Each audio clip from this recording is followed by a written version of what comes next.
It was past midnight when it happened. Too late for me to still be awake, too early for the world to feel safe. You know that in between silence when the house creaks like it's breathing, and even your own thoughts sound too loud? That's when I stumbled onto something Netflix never meant me to see, that I wasn't looking for anything serious, just killing time.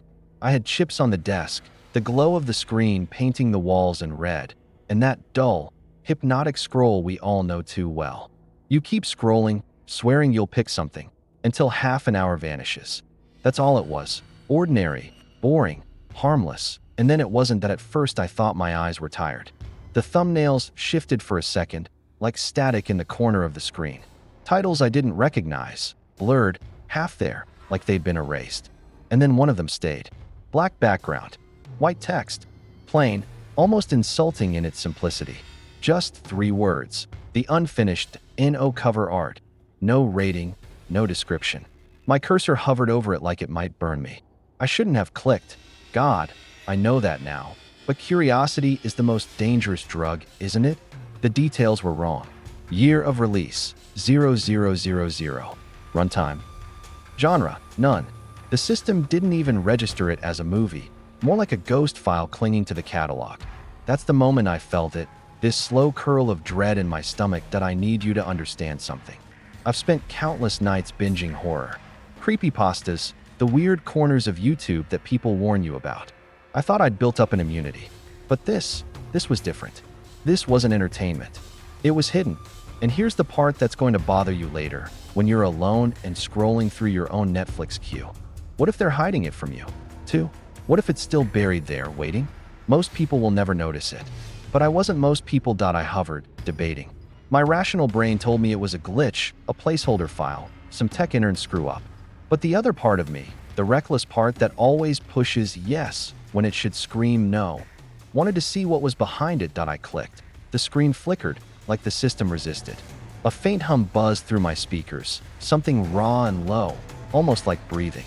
Then the loading bar crawled forward, slower than I'd ever seen. I almost backed out. I almost shut it all down and pretended it never happened. But I didn't. And because I didn't, I'm telling you this now. Because if I don't, maybe no one else will ever know what I saw. You won't believe it. And you'll wish you never knew. I'll explain everything. Before it disappears for good. I should back up a little.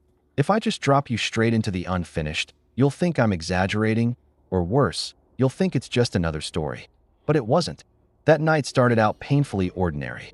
The kind of night you've probably lived 100 times. I'd just finished work, dead-eyed, exhausted, and craving the kind of numbness only mindless streaming can give you. My fridge held nothing but leftover takeout, so I ate cold noodles with a plastic fork while sinking into the couch. The glow of Netflix washed over me, that endless grid of choices promising comfort, but mostly delivering indecision. You know the routine. You say you'll watch something serious, something meaningful, but you end up scrolling forever. That's where I was, scrolling, yawning, absent-mindedly scratching at the edge of the noodle container. And then Netflix tried to help, because you watched. The recommendation bar chirped, proudly offering me a row of pastel-colored rom-coms, me, at 3 a.m., as if my bleary-eyed, hoodie-wrapped self was dying for a quirky love story in Paris. I actually laughed out loud, muttering, yeah, because the only thing scarier than demons is dating. For a moment, it was funny, normal, safe. But then the normalcy began to slip. At first it was subtle. The thumbnails in the horror section glitched for half a second, faces stretching too long, shadows darkening where they shouldn't. When I scrolled back up, everything looked fine. I told myself it was just buffering, maybe my Wi-Fi acting up. But it left a splinter of unease lodged in the back of my mind. The longer I stared at the screen, the more wrong it felt. The thumbnails seemed to shift, like they weren't quite locked in place. Movie posters I knew by heart looked slightly altered. An actor's smile too wide, blood pooling where there shouldn't have been any. I blinked hard, rubbed my eyes, laughed at myself again. Maybe I'd had too much caffeine at work. Maybe the noodles were expired. There's always an explanation, right? But then something new appeared. I was scrolling past the usual suspects, slasher flicks, haunted houses, the B-list zombie marathons, when a plain black tile slipped into the row like an uninvited guest. No artwork, no flashy tagline. Just the words in blocky white text. The unfinished. I froze. I scrolled down, then back up. It wasn't there. I scrolled again, and suddenly it was. Not in the same place, either. It jumped rows, flickered in and out like it was daring me to follow. The details made no sense. Release year, 0000. Runtime. No actors, no director, no description. The Netflix algorithm couldn't even decide what genre it was supposed to belong to. It was a ghost of a film, barely clinging to existence. And I swear, when my cursor hovered over it, the title glitched. The words "the unfinished" flickered into something else. I only caught a glimpse before it changed back, but it looked like my own name. My skin prickled. Most people would have shut the laptop and gone to bed. That would have been the safe thing to do. But you and I both know curiosity doesn't work that way. Curiosity whispers, if it wasn't meant to be found, why did you see it? So there I was, half laughing at my paranoia, half trembling with something I didn't want to name. The glow of the television felt too bright, the silence of my apartment too heavy. I sat there with my thumb hovering over the remote like a gambler holding his last coin. I didn't know then that clicking play would pull me into something I couldn't escape, that I didn't know I was about to. Watch a movie that was never finished, because it was never meant to end. When I finally pressed play, I expected nothing. Maybe an error message. Maybe a dead link that would send me back to the homepage.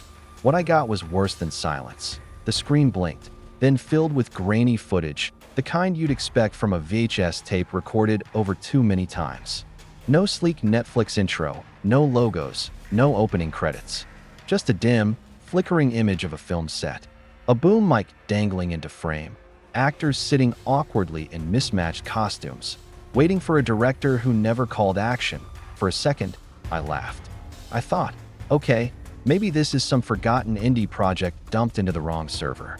The footage had that cheap student film energy, unfinished lighting, camera wobbling like it was held by someone with shaky hands.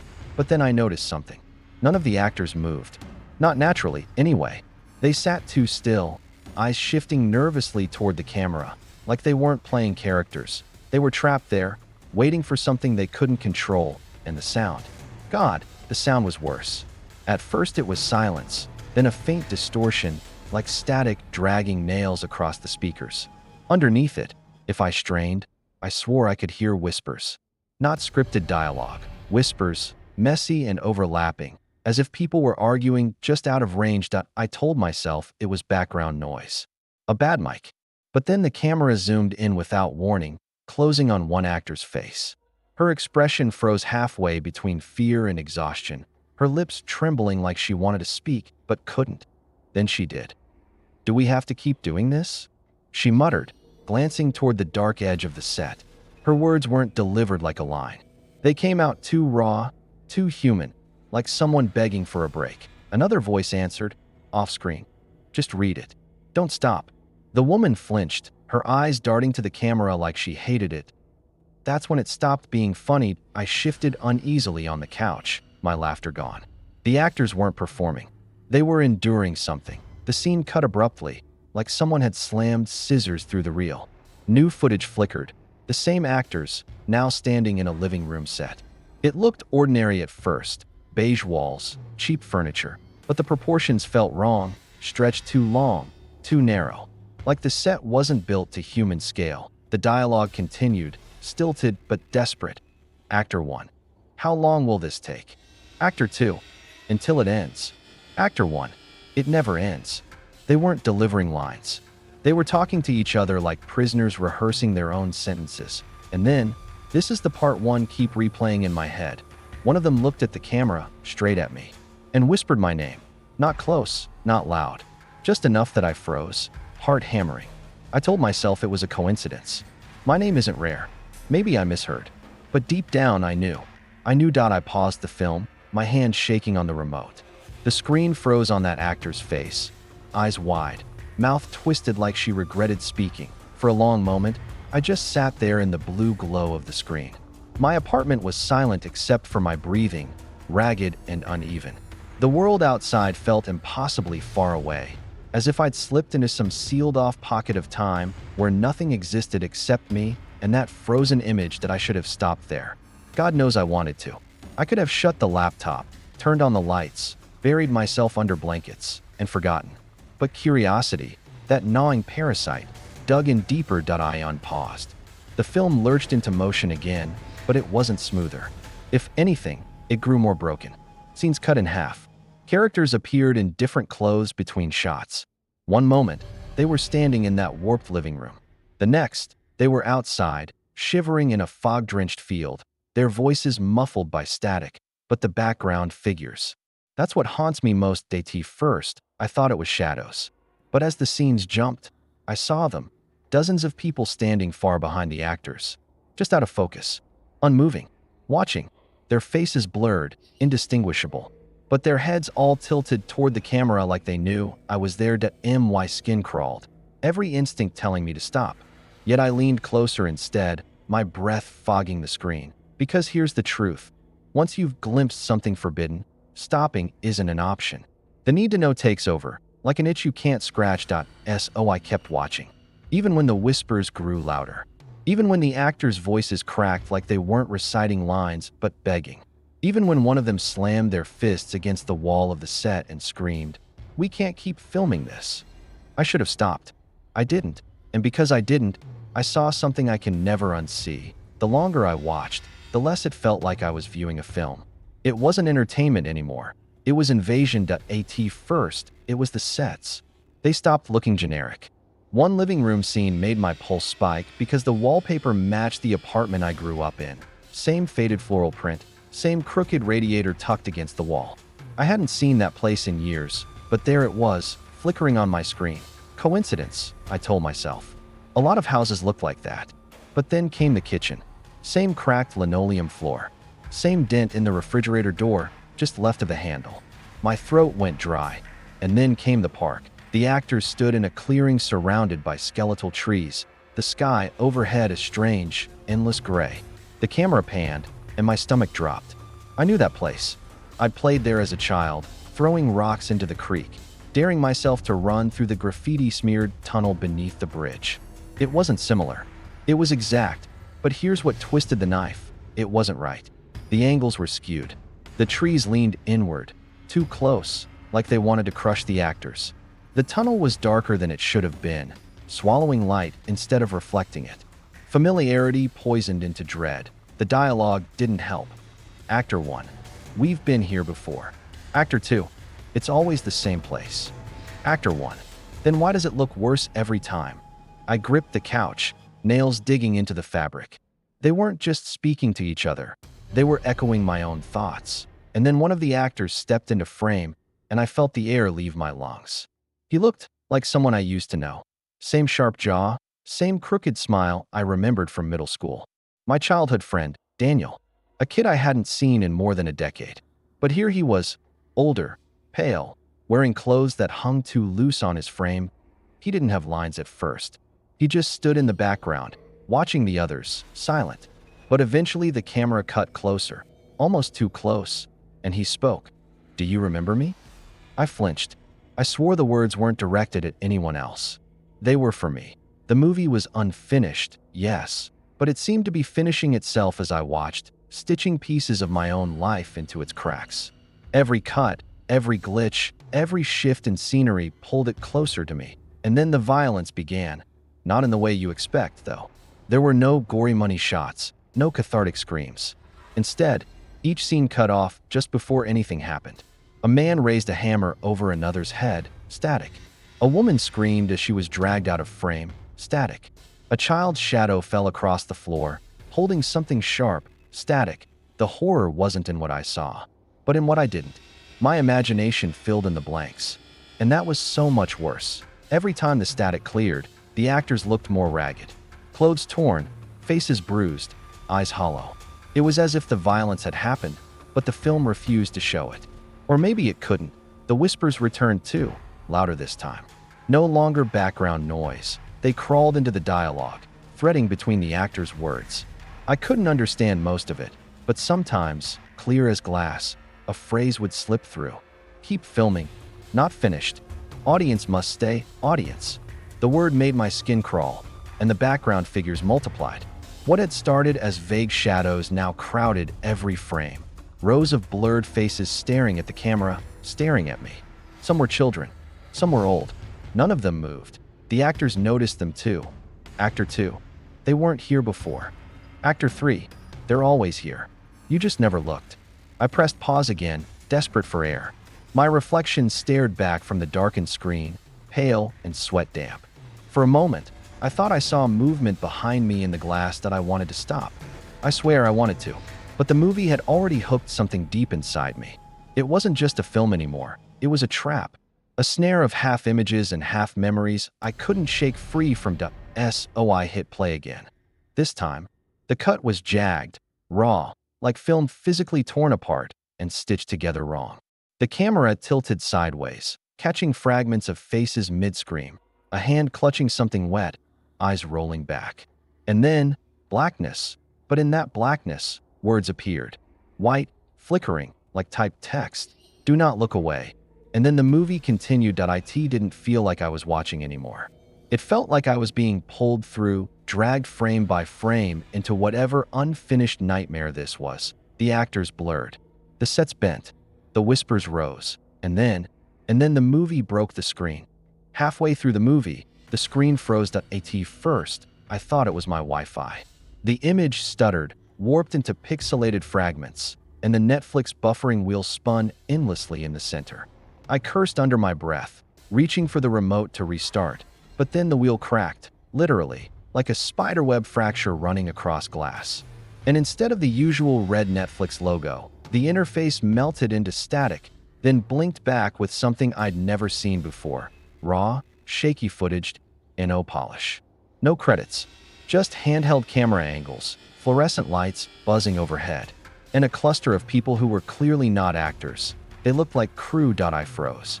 Staring as one of them, maybe a director, argued with someone holding a clipboard. The sound was muffled at first, warped like an old tape, but then the words sharpened. We can't keep shooting. The contracts aren't finished. It doesn't matter. They signed. Once they start, there's no leaving. The hairs on my arms stood up. Another crew member, face pale, whispered something that made my stomach churn. The last test audience never woke up. The others shushed him immediately, glancing around like they knew they weren't supposed to be recorded. But the camera kept rolling. I wasn't watching a movie anymore. I was watching surveillance. The scene cut, jagged and wrong, to another angle, a dim control room lined with monitors. Each screen showed different rooms, different people slumped in chairs, hooked to machines. Their heads lolled forward, their eyes closed. Some twitched. Some didn't move at all. I leaned closer, praying I was imagining things. But on one of those tiny monitors, I thought I saw myself. The room looked like my living room. My couch. My coffee table. A blurred reflection of me, staring into a screen. I scrambled for the remote, mashing buttons, but nothing worked. Netflix wasn't responding. My TV wasn't responding. The raw feed just kept running, like it wanted me to see. The voices came again. The film is unfinished. It chooses who completes it. And if they stop watching, they don't. I couldn't breathe. Every horror story I'd ever read, every cursed videotape trope, every creepypasta I'd laughed at when I was younger, it was happening, right there on my screen. And the worst part? It was tied to something bigger. This wasn't just some haunted VHS or urban legend. This was Netflix. The same platform millions of people used every night without thinking twice. What if there were others like me, right now, watching something that didn't exist on any catalog, trapped in some unfinished loop? The thought of it made my skin crawl, and then the crew footage cut again. This time, the camera lingered on a stack of film reels in a dark storage room. Each reel was labeled with scrawled handwriting, but the words burned into me like a brand. The unfinished I, the unfinished two, the unfinished I. There were dozens. Hundreds. Stacks upon stacks of unfinished films. Each waiting, each silent, each heavy with implication. I whispered to myself, this can't be real. The movie answered me. Words appeared across the screen. White text on black. This is real. I stumbled backward, knocking my drink to the floor. Ice scattered across the carpet, but I barely noticed. The text flickered, then vanished, replaced by the raw feed of the crew again. One of them stared directly into the lens. Eyes dark, voice steady. If you're still watching, it already knows you. The screen glitched, lines tearing across the picture, warping their faces into smeared, stretched masks. When the static cleared, the movie resumed where it had left off, like nothing had happened. As if the behind-the-scenes glimpse had just been a glitch, but it wasn't. It was a message that my hands shook as I grabbed my phone and started recording the screen. Proof. I needed proof. But the second my camera focused, the footage warped again, turning into a generic Netflix error message. Something went wrong. Please try again later. When I lowered the phone, the movie was playing normally again. Like it wanted to gaslight me into thinking I'd imagined it all, that I know what I saw, that I know what I heard. And I know I'm not crazy if you're hearing this. If you're watching my video, please tell me. I'm not alone. Comment below if you've ever seen the unfinished. Tell me if Netflix has ever glitched like that for you. Tell me if you've ever felt like something was watching you while you watched it. Because if this really is just in my head, maybe I can live with that. But if it isn't, if there are more of these unfinished films out there, then none of us are safe when we hit play. I told myself I wouldn't touch it again. I said it aloud to the empty apartment like a promise. I won't watch it. I'll delete the file, clear my queue, never open Netflix after dark. That lasted until 2 a.m. the next night, when silence felt heavier and curiosity started whispering in the same tone the movie had. Would you have stopped? Tell me in the comments, because I didn't. The second night felt smaller, as if the world had closed in an inch on every side. Same couch, same hoodie, but nothing looked right. My apartment seemed like a stage modeled after itself, familiar, painted in colder colors. I scrolled to the title without thinking, thumb hovering like a guilty accomplice. When the film began, it rearranged itself around me. The opening scene was a hallway I knew, the narrow one in my building where the paint peels by the second door. The camera lingered on the flickering light. I swallowed. I knew that shadow, small, impossible details threaded through the scenes. A coffee mug with a faded bicycle logo on a table that matched mine. A crooked framed photo in a kitchen showing a man whose profile was suspiciously like my uncle's. Someone had torn pages out of my life and spliced them into the reel. Then the camera found a bedroom. The blinds were half open. The bed looked like mine when I fell asleep at 2 in the morning, rumpled, one pillow pushed aside. For a beat, I thought it was staged. For another beat, movement, a shadow shifting under the blanket. The angle changed, and the shot became intimate. I was watching a version of myself sleeping. Not an actor. Actual moments, distorted clips of me dozing, limbs twitching, mouth half open. My face burned. I moved closer, compelled and horrified. The footage showed my apartment from impossible angles. Over my shoulder, reflected in the dark TV, framed by the doorway.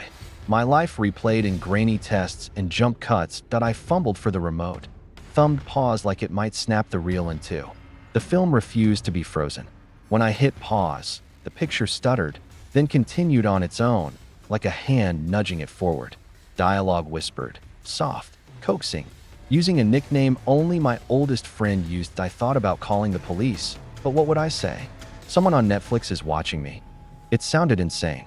The rational thing was to turn the TV off and walk away. Many people would, but lots of people had probably already typed the same query at 2 a.m. Has anyone else seen the unfinished? The question is a net, pulling more people into its center. Scenes looped like a dream, rewinding to show you what you missed. Sometimes it cut to a reflection in a spoon. Me, older, startled. Sometimes it flashed frames of my high school hallway, faces I recognized but couldn't name. One shot lingered on a pizza coupon tucked in my fridge. The camera held it like a reminder of the trivialities that make a life. The film kept finding things only I would notice. A frame froze on my high school yearbook, the date stamp warped to the day my father left.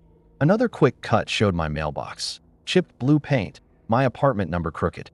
These weren't random props. They were nails hammered into the lid of my life. Obsession settled in like a parasite. I wanted proof. I wanted to stop it. I wanted to warn anyone who would listen. I opened my phone, thumb hovering over the comments section of forums, searching for others, half tempted to type and delete the words. Help, are you seeing this too? But no one answered me back. Then the sound shifted. Ambient noise swelled into a low hum, and layered under it came a voice. Not from the actors, but from the speakers and behind me at once. Whispering the private thing you never say aloud. We know where you sleep. My hands went cold. I looked over my shoulder like a child expecting someone in the dark. There was nothing, only the apartment, breathing with me. holding its breath. And that's when it finally noticed me. It started with a mirror. The scene was ordinary enough. A character stumbling down a dim hallway, flashlight beam jittering across walls. But when the camera panned by a cracked mirror, I caught a shape that wasn't supposed to be there. My shape, not an actor resembling me, not a trick of the light. Me. Same hoodie, same sagging shoulders, same nervous, sleepless stare. My reflection was standing in a place I had never been, caught inside the frame of a movie I was supposed to be watching, not living. I told myself it was coincidence, a projection of my own paranoia. But then it happened again. Another mirror, another reflection. This time my mouth moved, lips parting around words I couldn't hear yet. A second later, my speakers whispered those exact words back at me, distorted and stretched, like my own voice filtered through static. You shouldn't be here. My stomach twisted.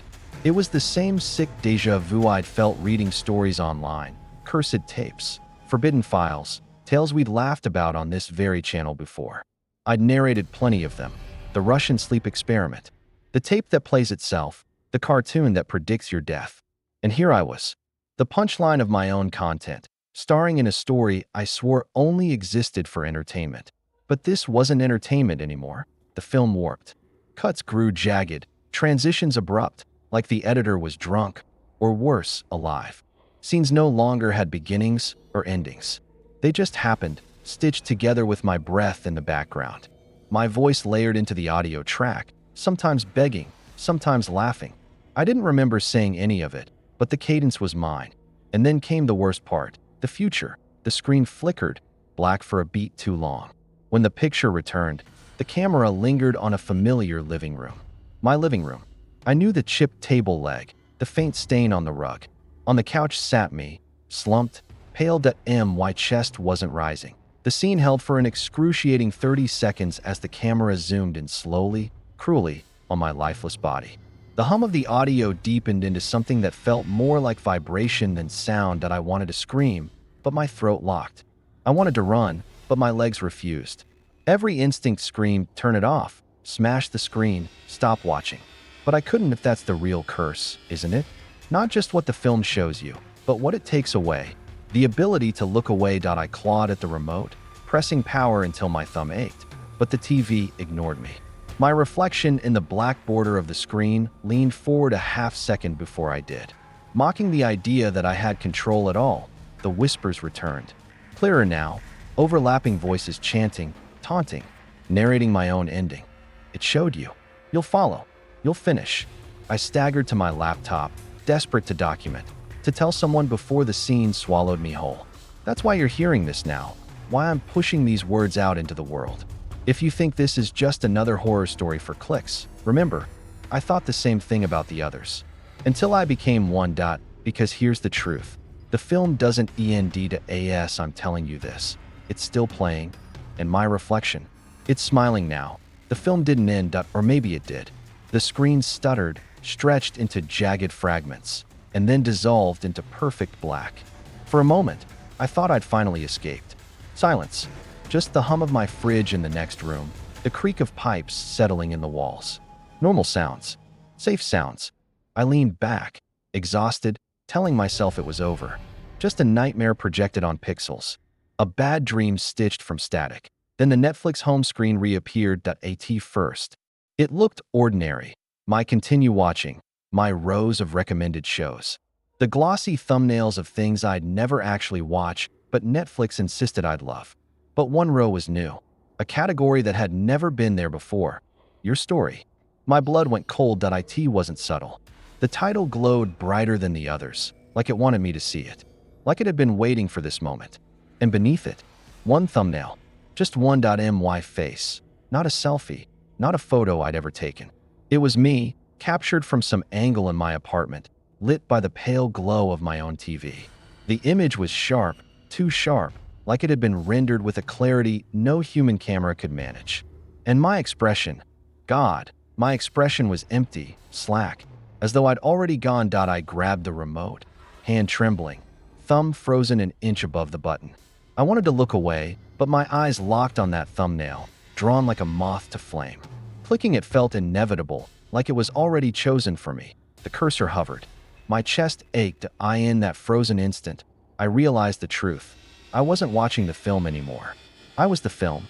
Every glance, every shiver, every whispered word into the dark was already being stitched into a reel. The category hadn't appeared for me to explore. It was the library, filing me away with the others. And then the whispers came back, soft but undeniable. You're unfinished. I dropped the remote. It clattered against the floor. I backed away, but the TV's glow followed, stretching shadows across the walls. I wanted to scream for help, but who would believe me? Who would come? And even if they did, what would they see? By the time you're hearing this, I might already be gone. Maybe that's how it works. Maybe the film isn't a film at all, but a cycle. You watch, it watches back, and then you become the next story filed under your story. Another face in the catalog no one else is supposed to find. And if you think I'm exaggerating, do me one favor. Open your Netflix account. Scroll slowly.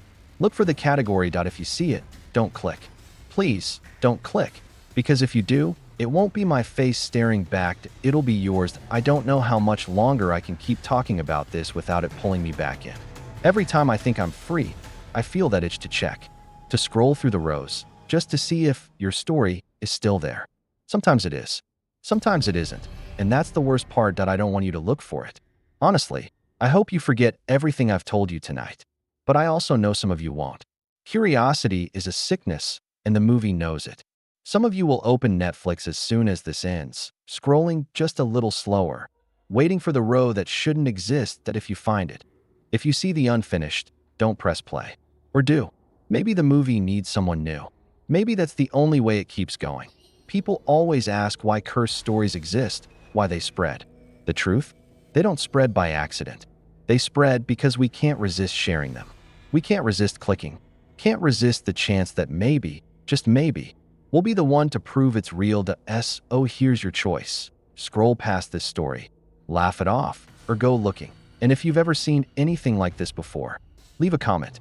I need to know I'm not the only one, because I swear, this all started the same way every story starts. That I was just browsing, late at night. And then I pressed play.